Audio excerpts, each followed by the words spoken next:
ജാർഖണ്ഡിൽ ലവ് ജിഹാദ് ആരോപണത്തെ തുടർന്ന് കേരളത്തിൽ അഭയം തേടിയ ഗാലിബ് മുഹമ്മദിനെയും ആശാ വർമ്മയെയും ചേർത്ത് പിടിക്കുകയാണ് കേരളം. ദമ്പതികൾ പോലീസ് സംരക്ഷണം തേടി ഹൈക്കോടതിയെ സമീപിച്ചിരിക്കുന്നു. ഹർജി കോടതി ഉച്ചയ്ക്ക് ശേഷം, അതായത് അല്പസമയത്തിനകം പരിഗണിക്കും.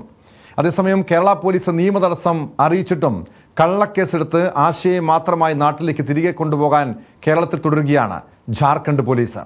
കള്ളക്കേസിലിട്ട എഫ്ഐആറിന്റെ പകർപ്പ് ന്യൂസ് 18 ലഭിച്ചു. ജാർഖണ്ഡ് സ്വദേശികളായ ദമ്പതികൾക്ക് കേരളം എന്നും സുരക്ഷ ഒരുക്കുമെന്ന് മന്ത്രി ആർ ബിന്ദു ന്യൂസ് 18നോട് പറഞ്ഞു. കേരളത്തിന്റെ മതനിരപേക്ഷ നിലപാടിന് ഉദാഹരണമാണ് ഇവരുടെ കേരളത്തിലേക്കുള്ള വരവെന്നും മന്ത്രി വ്യക്തമാക്കി. തങ്ങൾക്ക് അപായ ഭീതി കൂടാതെ തന്നെ വിവാഹിതരാകാൻ സാധിക്കുമെന്നും സാമൂഹ്യമായ പിന്തുണ ലഭിക്കുമെന്നും ഉറപ്പുള്ളതിന്റെ അടിസ്ഥാനത്തിലാണ് അവർ കേരളത്തിൽ വന്നെത്തിച്ചേർന്നിട്ടുള്ളത്. കേരളത്തിലെ ഇടതുപക്ഷ പുരോഗമന ജനാധിപത്യ പ്രസ്ഥാനങ്ങൾ അവരോടൊപ്പമുണ്ട്, ഗവൺമെന്റ് അവരോടൊപ്പമുണ്ട്, പോലീസ്, കോടതി തുടങ്ങിയ സംവിധാനങ്ങൾ അവരെ പിന്തുണയ്ക്കും എന്നവർക്ക് ഉറപ്പുണ്ട്. അതിന്റെ അടിസ്ഥാനത്തിലാണ് അവർ കേരളത്തിൽ അഭയം തേടിയിട്ടുള്ളത്. കേരളത്തിന്റെ മതനിരപേക്ഷ പാരമ്പര്യത്തിനുള്ള വലിയ ഒരു സാക്ഷ്യപത്രമായി തന്നെ നമുക്ക് സ്വീകരിക്കാവുന്നതാണ്. ഈ രണ്ടു പേർക്കും വേണ്ടുന്ന എല്ലാ പിന്തുണയും ധാർമ്മികമായിട്ടുള്ള ഐകദാർഢ്യവും രേഖപ്പെടുത്തുകയാണ്. നമ്മുടെ സംസ്ഥാനത്ത് സുരക്ഷിതമായിട്ടുള്ള ഒരു വിവാഹ ജീവിതം അവർക്ക് നയിക്കാൻ സാധിക്കും എന്ന് പ്രതീക്ഷിക്കുകയാണ്. ഇരുവരും സ്വന്തം ഇഷ്ടപ്രകാരം വിവാഹിതരായതാണെന്നും ലവ് ജിഹാദ് അല്ലെന്നും ആലപ്പുഴ ജില്ലാ പോലീസ് മേധാവി പറഞ്ഞു. പറഞ്ഞത് പെട്ടെന്ന് മനസ്സിലായി. അപ്പം അതിൽ അവർക്ക് പക്ഷെ ഇവിടെ അങ്ങനെയല്ല, ഇവിടെ വലിയ ലിറ്റിഗേഷൻ നടക്കുകയാണ്. അതിൽ അവരെ കൊണ്ടുവരാൻ എന്തെങ്കിലും ചെയ്യാൻ പറ്റുമെന്നൊക്കെ തോന്നുന്നു. പറഞ്ഞാൽ ഇല്ല സാർ, ഇത് ടോട്ടലി മൊഴിയെടുക്കെടുത്തപ്പോൾ ഇങ്ങനെയാണ് പറയുന്നത്, അതുകൊണ്ട് പോലീസ് ആക്ഷൻ അതിൽ ആവശ്യമില്ല എന്ന് ഡ്രോപ്പ് ചെയ്യുന്നു. It was not an offence എന്നുള്ളത്. പിന്നീടാണ് ഞാനതിൻ്റെ ഡെവലപ്മെൻറ്റും പിന്നെ ശേഷം ന്യൂസ് തന്നെ കാണാം. അവിടെ ജാർഖണ്ഡിൻ്റെ പിന്നത്തെ ഇഷ്യൂ സാറ് പറഞ്ഞതിന് ശേഷമാണ് ഞാൻ നോക്കുന്നത്. It was A straight case. അങ്ങനത്തെ ഇത്ര അല്ല, ആസ് ഫാർ എസ് നമ്മൾ എത്രയോ സംഭവങ്ങൾ ഇങ്ങനെ വരാറുണ്ട്. ഞങ്ങളൊക്കെ പല സംഭവങ്ങളിലും ഓടി ചെന്ന് പിടിച്ചുകൊണ്ടുവരലോ അല്ലെങ്കിൽ ചെന്ന് കാണുകയൊക്കെ ചെയ്യും. ചെന്ന് കണ്ടു കഴിഞ്ഞാൽ പെൺകുട്ടികളെ മൊഴി എടുത്തു കഴിഞ്ഞാൽ ആ സമയത്ത് ഒന്ന് നോക്കാനുള്ളത് 18 ഏജ് ഇരിക്കുന്നു നോക്കും. അതില്ലെങ്കിൽ പിന്നെ അതിൽ ഒഫൻസ് സ്റ്റാൻഡ് ചെയ്യുന്നില്ല. ഇരുവർക്കും സുരക്ഷിതത്വം ഉറപ്പാക്കുമെന്ന് ഡിവൈഎഫ്ഐയും കോൺഗ്രസും വ്യക്തമാക്കിയിട്ടുണ്ട്. അല്പസമയത്തിനകം ഇരുവരുടെയും ഹർജി, സുരക്ഷ ആവശ്യപ്പെട്ടുള്ള ഹർജി കേരള ഹൈക്കോടതി അല്പസമയത്തിനും തന്നെ പരിഗണിക്കും. വിശദാംശങ്ങളുമായി ആലപ്പുഴയിൽ നിന്ന് ശരണ്യ സ്നേഹജനും കൊച്ചിയിൽ നിന്ന് ആജ്ഞ രവീന്ദ്രൻ ചേരുന്നുണ്ട്. ആദ്യം ശരണ്യയിലേക്കാണ്. ശരണ്യ, ഇവിടെ ഒരു അഭയം തേടി കേരളത്തിലെത്തിയ ഒരു യുവതിക്കും യുവാവിനും സുരക്ഷിതത്വം നൽകി മാതൃകയാകുന്ന ഒരു സാഹചര്യം, പ്രത്യേകിച്ചും ഒരു രാഷ്ട്രീയ അഭയം നൽകുന്നുണ്ട്. ഡിവൈഎഫ്ഐയും കോൺഗ്രസും ഒറ്റക്കെട്ടായി ഇരുവർക്കും ഒപ്പമുണ്ട്. നിലവിൽ പോലീസിന്റെ നിലപാട് എന്താണ്? ഇരുവർക്കും പ്രത്യേകിച്ചും ഹൈക്കോടതിയുടെ ഇടപെടൽ ഇല്ലാതെ തന്നെ പോലീസ് രണ്ടുപേർക്കും സംരക്ഷണം നൽകുന്നുണ്ടോ? ജാർഖണ്ഡ് പോലീസ് കള്ളക്കേസെടുത്ത് ഇതിലൊരാളെ, ആശാ വർമ്മയെ കൊണ്ടുപോകാനുള്ള നീക്കം നടത്തുന്നുണ്ടെന്ന് പറയുന്നുണ്ടല്ലോ. ആ കള്ളക്കേസ് അത് ഈ ജാർഖണ്ഡ് പോലീസ് ഇവിടെ നിൽക്കുന്ന ഒരു സാഹചര്യത്തിൽ കേരള പോലീസിന് അങ്ങനെ ഒരു സുരക്ഷിതത്വം നൽകാൻ സാധിക്കുമോ?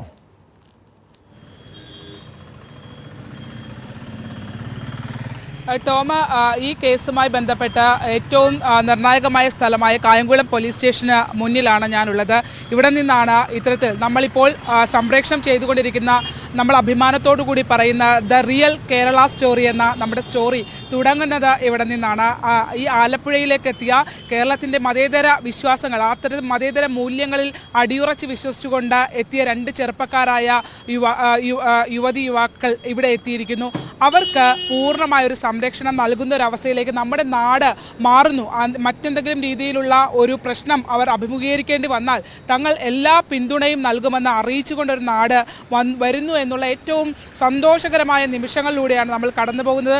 നമ്മൾ കണ്ടു ഡിവൈഎഫ്ഐയും ഒപ്പം തന്നെ യൂത്ത് കോൺഗ്രസും എല്ലാം ഈ ഇത്തരത്തിൽ പിന്തുണയുമായി രംഗത്ത് വന്നിട്ടുണ്ട് എന്നുള്ളതാണ്. ഇപ്പോൾ ഈ കേസിൻ്റെ ഒരു സ്റ്റാറ്റസ് എന്ന് പറയുന്നത്, ഇപ്പോൾ ഉള്ളത് ഒരു കിഡ്നാപ്പിംഗ് കേസാണ്. ആ കേസ് രജിസ്റ്റർ ചെയ്തിരിക്കുന്നത് തന്നെ നമ്മൾ നേരത്തെ ബുള്ളറ്റിനുകൾ പറഞ്ഞതുപോലെ തന്നെ അത് കഴിഞ്ഞ 22 രജിസ്റ്റർ ചെയ്തൊരു കേസാണ്.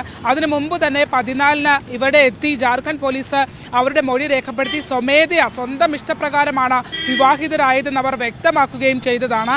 എന്നാൽ അതിനുശേഷം പിന്നീട് 22 ഒരു FIR വീണിരിക്കുന്നത് അത് തീർച്ചയായും ഇവരെ കുടുക്കാൻ തന്നെയാണ്. അത്തരം ഒരു കള്ളക്കേസിൽ കുരുക്കി ഇവിടെ നിന്ന് കൊണ്ടുപോകാനുള്ള ഒരു ശ്രമം എന്നുള്ളതാണ് വ്യക്തമാകുന്നത്.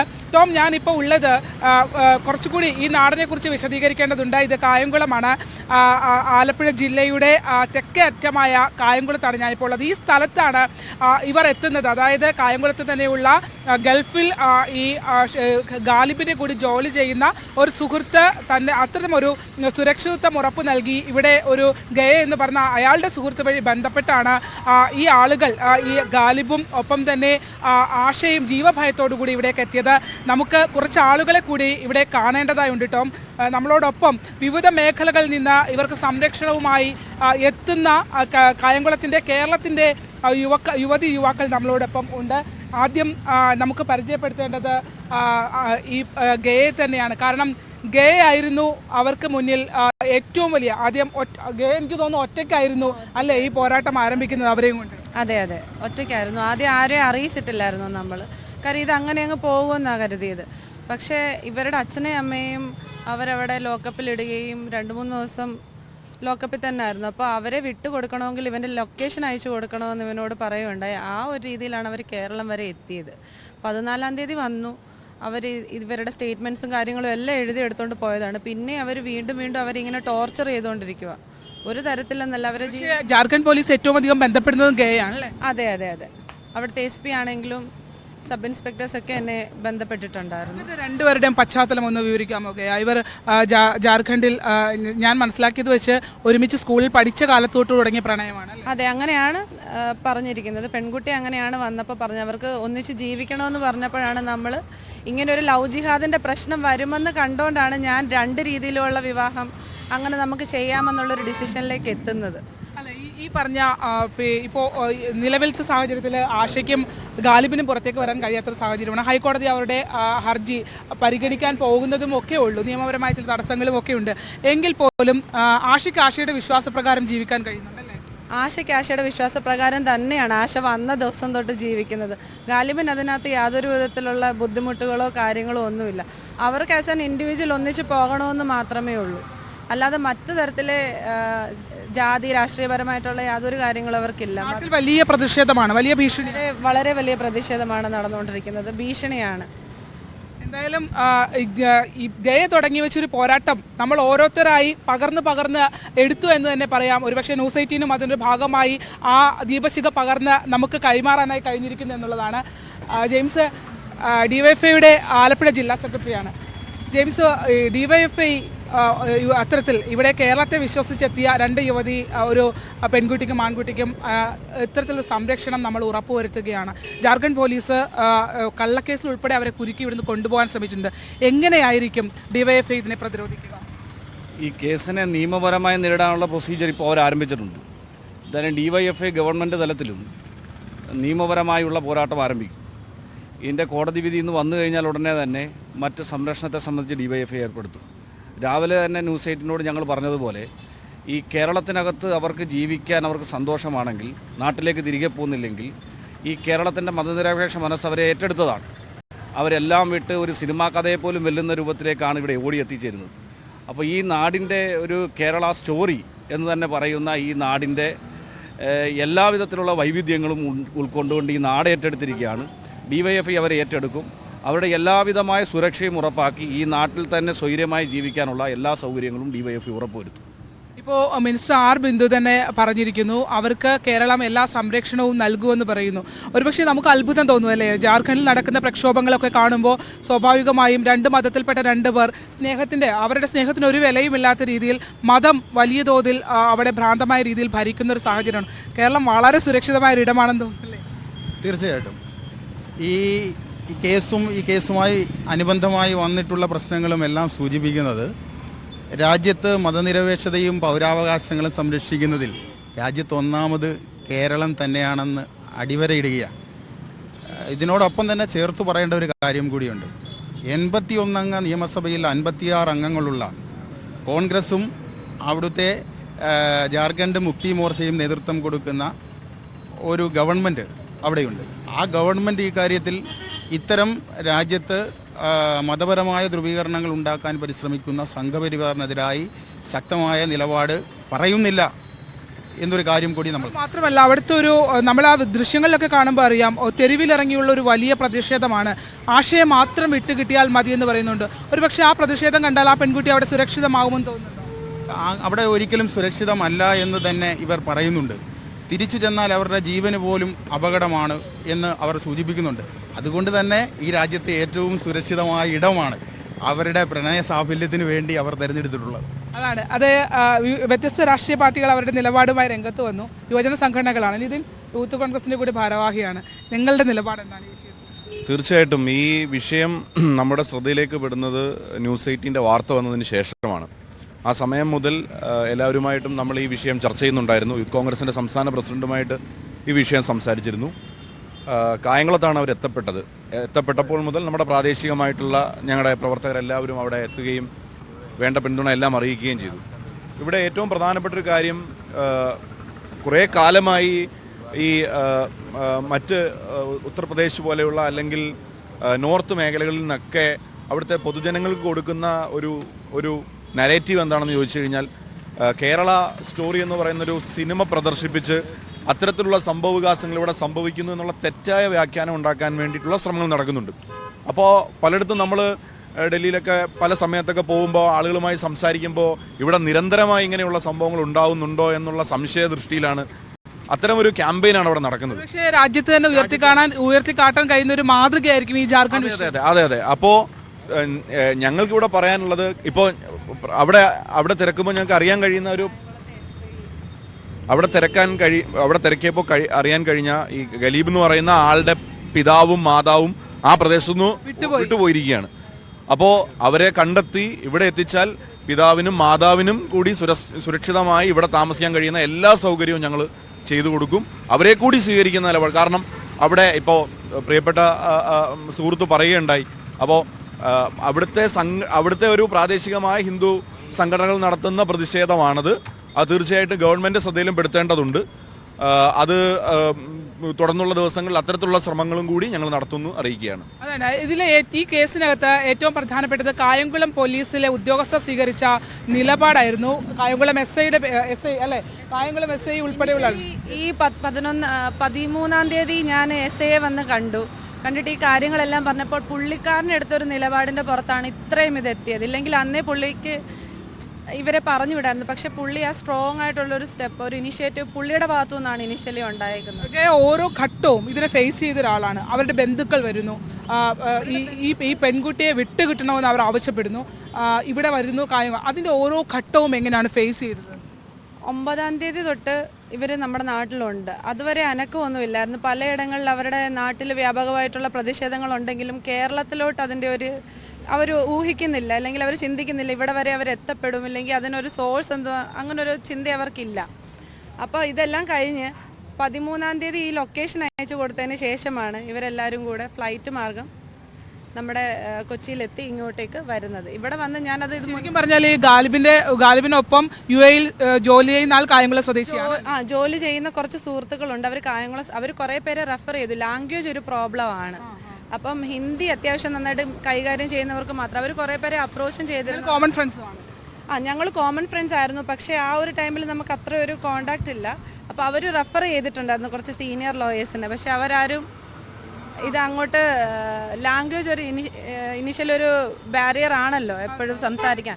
അത് മാത്രമല്ല, ആദ്യം ഒരു ആളെ അവർ ബന്ധപ്പെട്ടപ്പോൾ പുള്ളിക്കാരൻ പൊന്നാനി പോകണം അങ്ങനത്തെ ഒരു രീതിയിലൊക്കെ മതപരമായ രീതിയിലുള്ള ഒരു രീതിയിലാണ് അപ്രോച്ച് ചെയ്തത്. അപ്പം ഗാലിബിന് അത് താല്പര്യമില്ലായിരുന്നു. ഗാലിബിന് ഇത് മതേതരവാദിയാണ്. അത് മാത്രമല്ല, ഗാലിബിന് ആശയുടെ റിലീജിയനിൽ തന്നെ നിൽക്കണമെന്നുള്ളൊരു ആശയമുള്ള ഒരാളുമാണ്. ഇങ്ങനൊരു ജാതി മാറ്റലോ മതപരിവർത്തനമോ ഒന്നും ഗാലിബ് ആഗ്രഹിക്കുന്നില്ല. ഗാലിബ് ഇവിടെ വന്നത് രജിസ്ട്രേഷന് വേണ്ടിയിട്ടാണ്. പക്ഷേ നമുക്കറിയാം, അന്യ സംസ്ഥാനത്തു നിന്ന് വരുന്ന ഒരാൾക്ക് ഇവിടെ രജിസ്ട്രേഷന് വരണമെങ്കിൽ ഇവിടെ അവരുണ്ടായിരുന്നു എന്ന് കാണിക്കണം. ഇല്ലെങ്കിൽ എല്ലാവരും അങ്ങനെ ഒരു ചോദ്യം ഉന്നയിക്കുന്നുണ്ടായിരുന്നു.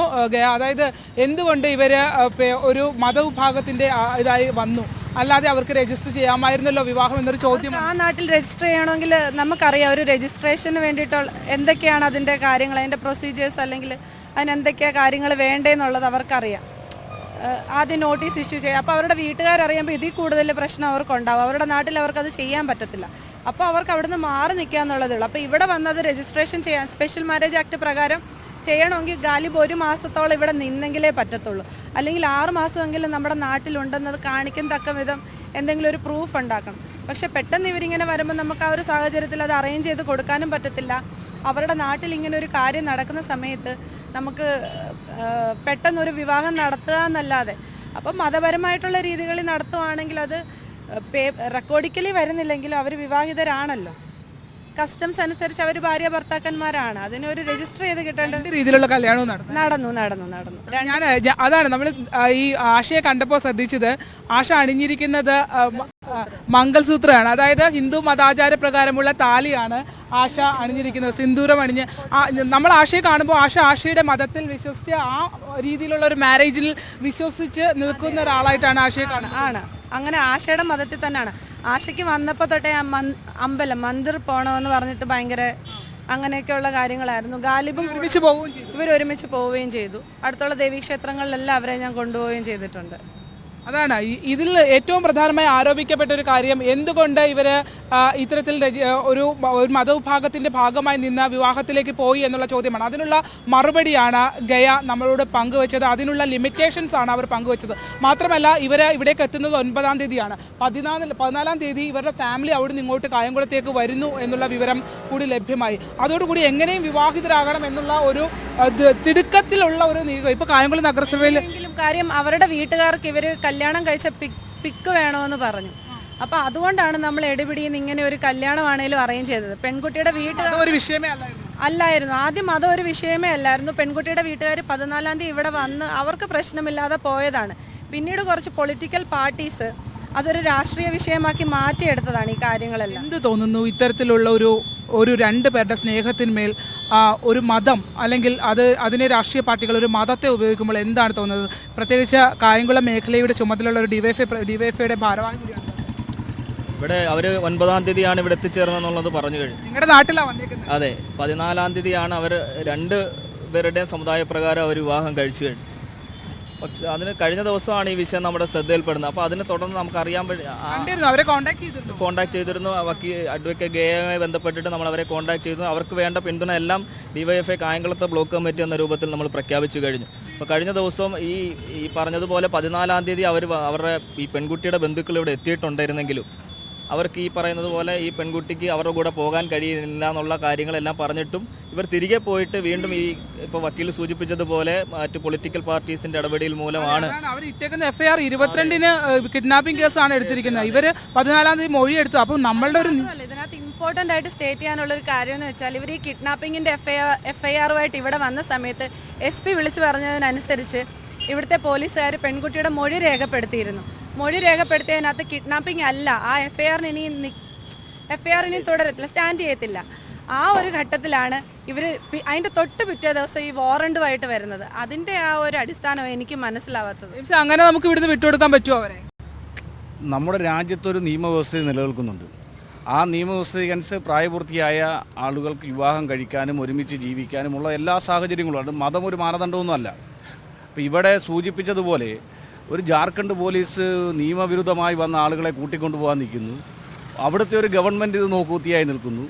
അങ്ങനെ കേരളത്തിൽ ഒരാളെ വന്ന് അങ്ങനെ പിടിച്ചുകൊണ്ട് പോകാൻ തീരുമാനിച്ചാൽ ഈ രാജ്യത്തിൻ്റെ നിയമവ്യവസ്ഥയ്ക്ക് എന്താണെന്നല്ല. അപ്പോൾ രാജ്യത്തിൻ്റെ ഭരണഘടന അനുസരിച്ച് ജീവിക്കാൻ ആർക്കും അവകാശമുണ്ട്.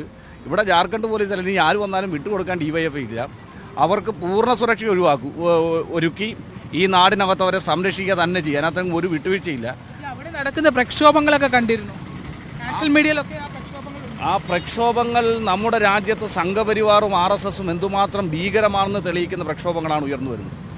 ഒരു മതത്തിനപ്പുറത്തേക്ക് ഒരു പ്രണയം ഒന്നിക്കാൻ വേണ്ടി തീരുമാനിക്കുമ്പോൾ ആ പ്രണയത്തെ പോലും തടസ്സം നിർത്തുക, അതൊരു മതമാക്കി വർഗീയമായി ഉപയോഗിച്ച് അതിനെ രാഷ്ട്രീയ മുതലെടുപ്പ് നടത്തുക.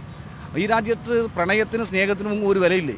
ഈ കേരളത്തിൽ ജനിച്ചതിൽ സമാധാനം തോന്നുന്നുണ്ടോ? തീർച്ചയായിട്ടും. അവിടുത്തെ ഈ ബഹളമൊക്കെ കാണുമ്പോൾ തീർച്ചയായിട്ടും അത് ഇപ്പോൾ ഇവിടെ പറഞ്ഞതുപോലെ ഈ നമ്മുടെ രാജ്യത്ത് ഈ നമ്മുടെ സംസ്ഥാനത്ത് അവർക്കുള്ള സംരക്ഷണം ഒരുക്കാൻ DYFI എന്ന രൂപത്തിൽ അതിൻ്റെ പൂർണ്ണമായിട്ട് എല്ലാ പിന്തുണയും അവർക്ക് നൽകും. ഈ DYFI യൂത്ത് കോൺഗ്രസ് എന്നതിനൊക്കെ അപ്പുറത്തേക്ക് നമ്മളെപ്പോലുള്ള ചെറുപ്പക്കാർ നമ്മളെപ്പോലെ രണ്ടുപേരും വന്നേക്കുന്നു അല്ലേ? അവരെ നമ്മളെല്ലാവരും കൂടി ചേർത്ത് പിടിക്കുക. ഇത് ഇവിടെ സൂചിപ്പിച്ചതുപോലെ കേരളത്തിൻ്റെ ഒരു മതേതരത്വ സ്വഭാവമാണ്. രാഷ്ട്രീയത്തിനപ്പുറം, മതത്തിനപ്പുറം അവർ ഈ നാട്ടിൽ വന്നതോടുകൂടി എല്ലാ ആളുകളും പിന്തുണ നമ്മുടെ ആളുകളായി. അതെ, നമ്മുടെ ആളുകൾ. നിങ്ങളിപ്പോൾ സോഷ്യൽ മീഡിയ നോക്കിയാൽ, ഇപ്പോൾ നിങ്ങളുടെ ഈ ലൈവിൻ്റെ താഴെ നോക്കിയാൽ ഒരു ചെറുപ്പക്കാർ മുഴുവൻ ഇതിന് പിന്തുണ നൽകി ഐക്യദാർഢ്യം പ്രഖ്യാപിക്കുകയാണ്. എല്ലാവർക്കും ഭയങ്കര സംശയമാണ് ജെയിംസ്, ഇവരെങ്ങനെയാണ് കായംകുളത്ത് വന്നത്? അത് കായംകുളം എന്തോ വലിയ തീവ്രവാദ സ്ഥലമാണ് എന്നാണ്. ശരിക്കും പറഞ്ഞാൽ രോഹിത് എന്ന് പറഞ്ഞൊരു സുഹൃത്ത് വഴിയാണ് അവർ ഇവിടേക്ക് വന്നത്. അവിടെ കൂടെ ജോലി ചെയ്യുന്ന ആൾക്കാർ, പക്ഷേ ആളുകൾ ഇതൊന്നും അറിയാതെ കമൻറ്റ് ചെയ്യുകയാണ്. അതേ ഒരു പ്രശ്നമെന്ന് ചോദിച്ചാൽ, ഇവരുടെ ഒരുമിച്ച് ജോലി ചെയ്ത പയ്യൻ, അപ്പോൾ അവർക്ക് സുരക്ഷിതമായൊരു സ്ഥലം നോക്കുമ്പോൾ കേരളമാണ്. ഇവിടെ വന്നാൽ അവർക്ക് സുരക്ഷിതമായി അത് കായംകുളംകാരൻ പോയി. കേരളത്തിൻ്റെ ഏറ്റവും പ്രധാനപ്പെട്ട സാംസ്കാരിക ഇടമാണ് കായംകുളം. അത്ര വർഗീയമായി ചെയ്തിട്ടുള്ള സ്ഥലമൊന്നുമല്ല. പിന്നെ ഒരുപറ്റം ആളുകൾ ജാർഖണ്ഡിൽ വിവാദം സൃഷ്ടിക്കുന്നത് പോലെ കായംകുളത്തെ ഉപയോഗപ്പെടുത്തി വിവാദം സൃഷ്ടിക്കുന്നു. അതിലൊന്നും ഒരു കാര്യമില്ല. എല്ലാവരും ഒരുമിച്ചാണ്. എല്ലാ മനുഷ്യരും ഈ സ്നേഹത്തിന് മുമ്പിൽ കീഴടങ്ങും. നിങ്ങൾ ചുവപ്പുകാരമൊക്കെ അണിയിക്കുന്നത് അറിഞ്ഞല്ലോ. ഉറപ്പായും ചുവപ്പുകാരൻ അണിയിക്കുക മാത്രമല്ല, അവരെ സ്വീകരിച്ച് ഈ നാടിൻ്റെ സ്നേഹം മുഴുവൻ നൽകും. അത് ചുവപ്പുകാരൊന്നല്ല, ഞങ്ങൾ അവരെ സ്വീകരിക്കുന്നത് ഈ നാടിൻ്റെ സ്നേഹം നൽകാനാണ്. അവർ കല്യാണം കഴിഞ്ഞിട്ട് സമാധാനമായിട്ട് ഒരു നിമിഷം ഇരിക്കാൻ പറ്റിയിട്ടില്ല. സമാധാനത്തോടെ ജീവിക്കുകയാണ്. അവർക്ക് ഭയമുണ്ടാവും, പക്ഷെ കേരളത്തിനകത്ത് ഒരു ഭയവും വേണ്ട. റിയൽ കേരള സ്റ്റോറി അതെന്താണെന്ന് ഇവിടെ തെളിയിക്കപ്പെടുകയാണ്. അതായത് കേരളത്തിൽ അഭയം തേടി ജാർഖണ്ഡിൽ നിന്നും എത്തിയ ഗാലിബ് മുഹമ്മദിനെയും ആശാവർമ്മയെയും ചേർത്ത് പിടിച്ചിരിക്കുകയാണ് കായംകുളം എന്ന നാട്, ആലപ്പുഴ എന്ന ജില്ല, കേരളം എന്ന സംസ്ഥാനം. അങ്ങനെ വളരെ ഒരു രാഷ്ട്രീയ പാർട്ടി മാത്രമല്ല, DYFI മാത്രമല്ല, യൂത്ത് കോൺഗ്രസും, അതായത് CPM-ഉം കോൺഗ്രസും ഉൾപ്പെടെയുള്ളവരെ ഈ ലവ് ജിഹാദ് എന്ന ആരോപണത്തെ തള്ളിക്കൊണ്ട് ഈ രണ്ട് ചെറുപ്പക്കാരെ അവർക്ക് ഒന്നിച്ച് ജീവിക്കാനുള്ള സാഹചര്യം ഉണ്ടാകണമെന്ന നിലപാടിൽ ഉറച്ചു നിൽക്കുന്നു. രണ്ടുപേരും ഈ ഗാലിബ് മുഹമ്മദും ആശാവർമ്മയും പോലീസ് സംരക്ഷണം തേടി ഹൈക്കോടതിയെ സമീപിച്ചിട്ടുണ്ട്. ആജ്ഞ രവീന്ദ്രൻ ചേരുന്നു വിവരങ്ങളുമായി കൊച്ചിയിൽ നിന്ന്. ആജ്ഞ, ഇതിവരുടെയും ഹർജി എപ്പോൾ ഹൈക്കോടതി പരിഗണിക്കും?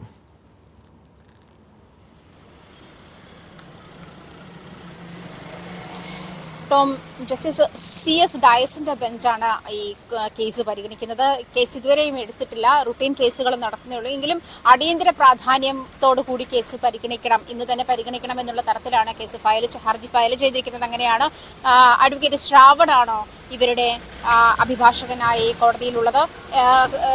പോലീസ് എതിർകക്ഷിയായിട്ടുള്ള കേസിൽ ആണ് വിധിയുണ്ടാവുക. പോലീസ് സംരക്ഷണം ആവശ്യപ്പെട്ടുകൊണ്ടാണ് ഈ ഹർജി ഫയൽ ചെയ്തിരിക്കുന്നത്. ഈ ഒരു സാഹചര്യത്തിൽ നേരത്തെ തന്നെ ടോമും പോലെ തന്നെ കേരളത്തിന്റെ മതനിരപേക്ഷത വ്യക്തമാകുന്ന തരത്തിലേക്കുള്ള വിധി തന്നെ ആയിരിക്കും എന്തായാലും സർക്കാരിന്റെ ഹൈക്കോടതിയുടെ ഭാഗത്തു നിന്നും ഉണ്ടാകാം. ഒരു സംസ്ഥാനം മുഴുവൻ മറ്റൊരു സംസ്ഥാനത്തിൽ നിന്നും ഇതര മതവിഭാഗത്തിൽപ്പെട്ട ആളുകൾ അവരുടെ പ്രണയം സംരക്ഷിക്കാൻ വേണ്ടി കേരളത്തിലെത്തുമ്പോൾ ഒരു സംസ്ഥാനം മുഴുവൻ അവരെ അണച്ചു പിടിക്കുന്ന കാഴ്ചയാണ് നമുക്ക് കാണാൻ കഴിയുക. 100% ലിറ്ററസി സർ എന്ന് പറഞ്ഞ അതിൽ അധിക്ഷേപം നേരിടേണ്ടി വന്നിട്ടുള്ള കേരളത്തിന്റെ കുഞ്ഞുങ്ങൾക്ക് മാതൃകയായി അഭിമാനത്തോടെ കാട്ടാൻ കഴിയുന്ന ഒരു നിമിഷം കൂടിയാണിത്. ഇത് കേരളമാണ്. കേരളത്തിന്റെ മതനിരപേക്ഷ ചിന്ത എത്രത്തോളം ഉയർന്നതാണ് എന്ന് വ്യക്തമാക്കുന്ന തരത്തിലുള്ള നീക്കങ്ങളാണ് കായംകുളത്തു നിന്നായാലും ആലപ്പുഴയിലെ പോലീസിന്റെ ഭാഗത്തു നിന്നായാലും സംസ്ഥാനത്താകെ ആയാലും ഈ കേസ് ഏറ്റുപിടിക്കുന്നത് അങ്ങനെ തന്നെയാണ്. അതുകൊണ്ട് തന്നെ ഈ ഇന്ത്യയുടെ നിയമസംഹിത എന്താണ് വിവക്ഷിക്കുന്നത് അത് തന്നെ ആയിരിക്കും ഈ രണ്ടു പേർക്കും ഇന്ത്യൻ പൗരന്മാരെന്നുള്ള നിലയിൽ കിട്ടാൻ പോകുന്ന പരിഗണനയാണ്. മതം അവരുടെ സ്വാതന്ത്ര്യമാണ്. അവരുടേതായ ഇടങ്ങളിൽ അവരുടേതായ വിശ്വാസങ്ങൾ തരത്തിൽ ഒരു തടസ്സവും നിൽക്കാൻ കേരളം ഇന്നുവരെയും അനുവദിച്ചിട്ടില്ല. അല്ലെങ്കിൽ ഒറ്റപ്പെട്ട സംഭവങ്ങൾ ഉണ്ടെങ്കിൽ പോലും കേരളത്തിന്റെ പൊതുവായ കാഴ്ചപ്പാട് അത് തന്നെയാണ് എന്ന് വ്യക്തമാക്കുന്ന തരത്തിലുള്ള നീക്കങ്ങളാണ് കേരളത്തിൽ നിന്നും വിവിധ ഭാഗങ്ങളിൽ നിന്നും ഉണ്ടായിരിക്കുന്ന. കേസ് എന്തായാലും ഇതുവരെയും പരിഗണിച്ചിട്ടില്ല. ജസ്റ്റിസ് CS ഡയസിന്റെ ബെഞ്ചാണ് കേസ് പരിഗണിക്കുന്നത്. അഡ്വക്കേറ്റ് ശ്രാവണാണ് ഇവർക്ക് വേണ്ടി, അതായത് ജാർഖണ്ഡ് സ്വദേശികളായ ദമ്പതികൾക്ക് വേണ്ടി കോടതിയിൽ ഹാജരാകുന്നത്. അങ്ങനെയാണ് അഡ്വക്കേറ്റ് ശ്രാവണാണ് അല്പസമയത്തിനകം അടിയന്തര പ്രാധാന്യത്തോടു കൂടി തന്നെ കേസ് പരിഗണിക്കുന്നത് എന്നാണ് മനസ്സിലാക്കാൻ കഴിയുന്നത്. ഇതിൽ വളരെ വ്യക്തമായി തന്നെ കേരള പോലീസ് ജാർഖണ്ഡ് പോലീസിന്റെ നിയമവിരുദ്ധമായ പ്രവർത്തികൾ മെൻഷൻ ചെയ്യുന്നുണ്ട്. കാരണം സ്വന്തം ഇഷ്ടപ്രകാരം ഇറങ്ങിത്തിരിച്ച പ്രായപൂർത്തിയായ രണ്ടാളുകളെ അവരുടെ മതത്തിന്റെ പേരിൽ അണ്ടർഎസ്റ്റിമേറ്റ് ചെയ്യുന്ന തരത്തിലുള്ള നീക്കങ്ങളാണ് ഭാഗത്ത്, അതായത് നിയമപാലകരുടെ ഭാഗത്തു നിന്ന് പോലും ഉണ്ടാകുന്നത് അങ്ങനെ തന്നെയാണ്. അതുകൊണ്ട് തന്നെ കേരള പോലീസ് അതിൽ കൃത്യമായ നിലപാട് വ്യക്തമാക്കിയിട്ടുണ്ട്. ജാർഖണ്ഡ് പോലീസ് എടുത്തിരിക്കുന്ന കേസ് അല്ലെങ്കിൽ ഒരു FIR രജിസ്റ്റർ ചെയ്തിട്ടുണ്ട്. ഖാലിബ് ആശയെ തട്ടിക്കൊണ്ടുപോകുന്നതാണ്, കിഡ്നാപ്പിംഗ് കേസാണ് രജിസ്റ്റർ ചെയ്തിരിക്കുന്നത്. അത് ാണ് എന്ന് വ്യക്തതയുണ്ട്. ഇക്കാര്യങ്ങളൊക്കെ പോലീസിനെ കോടതിയെ ബോധിപ്പിക്കുന്നത് തീർച്ചയായിട്ട് തന്നെയാണ് കോടതി കേസ് പരിഗണിക്കുന്നത്. പോലീസ് സംരക്ഷണം ഉറപ്പാക്കണം. അതിന് കേരള പോലീസിന് ഇടപെടുന്നതിന് ഒരു പരിധിയുണ്ട്. അതൊരു പക്ഷേ ജുഡീഷ്യറിയുടെ ഭാഗത്തു നിന്നുള്ള ഇടപെടലാകുമ്പോൾ അതിന് കൂടുതൽ ശക്തിയേറും എന്നാണ് വ്യക്തമാകുന്നത്. യെസ്, വ്യക്തമാണ്. കൊച്ചിയിൽ നിന്ന് ആജ്ഞ രവീന്ദ്രനും ആലപ്പുഴയിൽ നിന്ന് ശരണ്യ സ്നേഹജനുമാണ് വിവരങ്ങൾ നൽകിയത്. കേരളത്തിൻ്റെ മതനിരപേക്ഷതയുടെ തെളിവാണ് ഈ സംഭവം. അതായത് ഹൈക്കോടതി പോലീസ് സംരക്ഷണം നൽകാൻ ആവശ്യപ്പെട്ടാൽ സംരക്ഷണം നൽകുമെന്നാണ് കേരള പോലീസിൻ്റെയും നിലപാട്.